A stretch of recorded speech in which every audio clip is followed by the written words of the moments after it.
Charles Spencer's latest book, To Catch a King, tells us a story of a hunt for King Charles II in the 6 weeks after his resounding defeat at the Battle of Worcester in September 1651. And what a story it is! After his father was executed by the parliamentarians in 1649, the young Charles II sacrificed one of the very principles his father had died for and did a deal with the Scots, thereby accepting Presbyterianism as the national religion in return for being crowned King of Scots.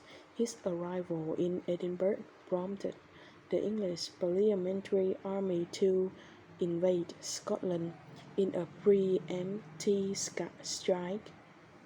This was followed by a Scottish invasion of England. The two sides finally faced one another at Worcester in the west of England in 1651.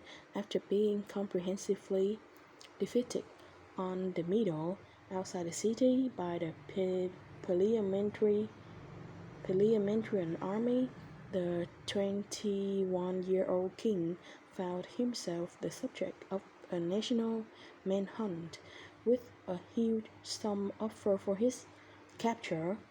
Over the following 6 weeks, he managed, through a series of heart-poundingly close escapes, to evade the Parliamentarians before seeking refuge in France for the next 9 years.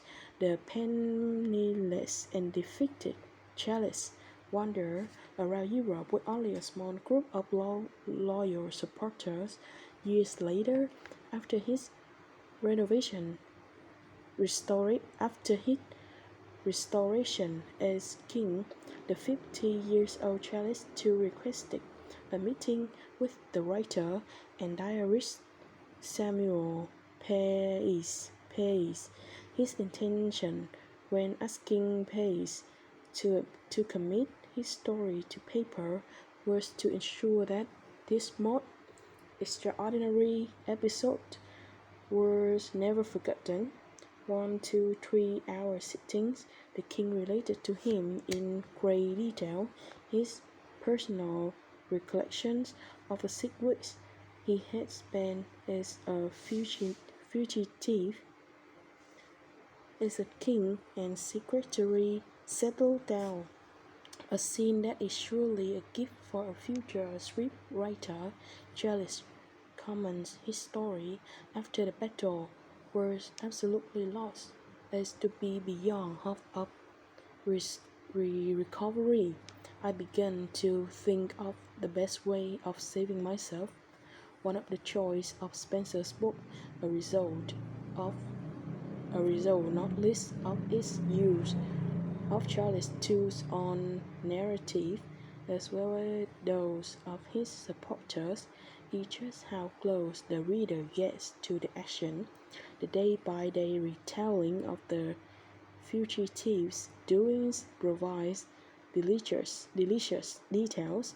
The cutting of the king's long hair with agricultural shears, the use of walnut leaves to dye his pale skin, and the day Charles spent lying on the branch of the red oak tree in Boscobel Wood as a parliamentary soldiers scoured the forest floor below, spent the raw hour both the humor, such as the preposterous refusal of Charles' friend Henry Wilmot to adopt a disguise on the grounds that it was beneath his dignity, and the emotional tension when the secret of the king's presence were cautiously revealed to his supporters.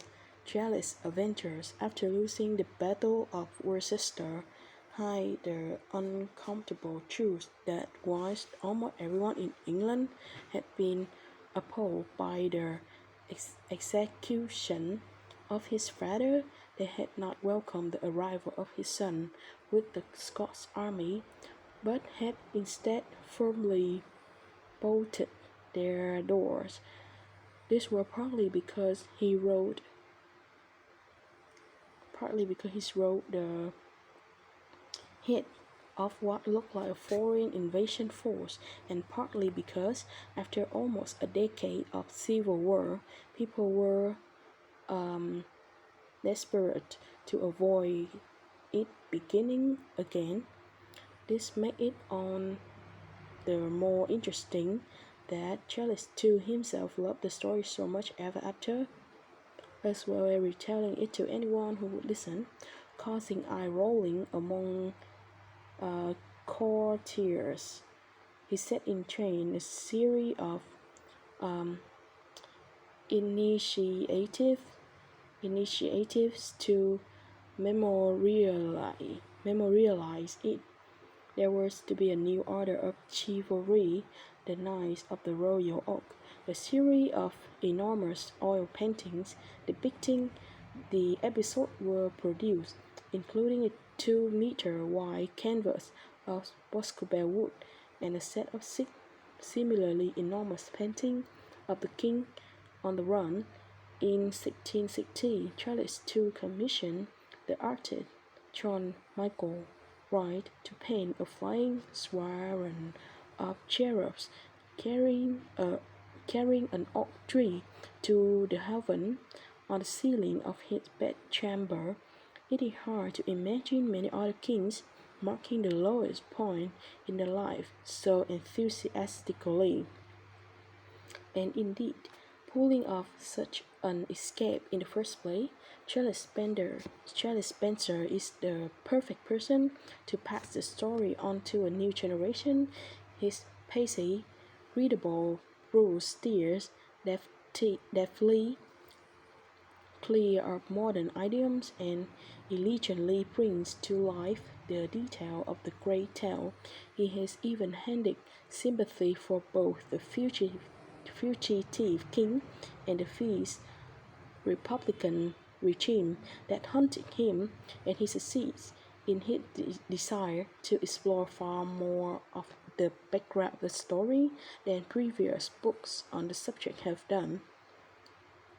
Indeed, the opening third of the book is about how Charles II found himself at Worcester in the first place, with for some will be reason along to read to catch the king. The tantalizing question left in the end is that of what it all meant. Would Charles II have been a different king that these 6 weeks never happened? The days and nights spent in hiding must have been affecting him in some way. Did the need to assume the skills to survive on wit and the charm alone, to use trickery and subterfuge to escape from tight corners had from him. This is the one area where the book doesn't quite hit the mark. Instead, its depiction of Charles II in his final years as an ineffective, pleasure-loving monarch doesn't do justice to the main. Neither is it accurate or to the complexity of his character, but this one nigger side to catch a king is an excellent read, and those who come to it knowing little of the famous tale will find they have a treat in store.